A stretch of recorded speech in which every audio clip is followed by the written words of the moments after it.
फेरफार मंजुरीसाठी लाच, सिन्नरचे नायब तहसीलदार रंगेहात अटक। सिन्नर तालुक्यातील महसूल विभागातील नायब तहसीलदाराला लाच स्वीकारताना रंगेहात पकडण्यात आले आहे। लाचलुचपत प्रतिबंधक विभागाने ही कारवाई करत संजय भिकाजी धनगर वय वर्ष 51 नायब तहसीलदार सिन्नर यांना अटक केली आहे।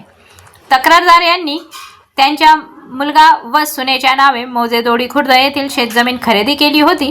या व्यवहाराशी संबंधित फेरफार नोंद मंजूर करून देण्यासाठी आरोपी अधिकाऱ्याने तक्रारदाराकडे सुरुवातीला 10 लाख रुपयांची लाचेची मागणी केली होती। तडजोडीनंतर 2,50,000 रुपयांवर व्यवहार ठरवण्यात आला। दिनांक 9 डिसेंबर 2025 रोजी नाशिकमधील सोपाना हॉस्पिटल समोरील रस्त्यावर आरोपी अधिकाऱ्याने तक्रारदाराकडून 2,50,000 रुपये स्वीकारले असता लाचलुचपत प्रतिबंधक विभागाच्या पथकाने त्यांना पंचासमक्ष रंगेहात पकडले।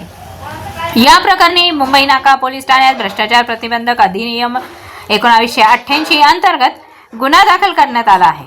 सापळा कारवाई पोलीस निरीक्षक रुपाली खांडवी यांच्या नेतृत्वाखाली पार पडले असून पुढील तपास सुरू आहे।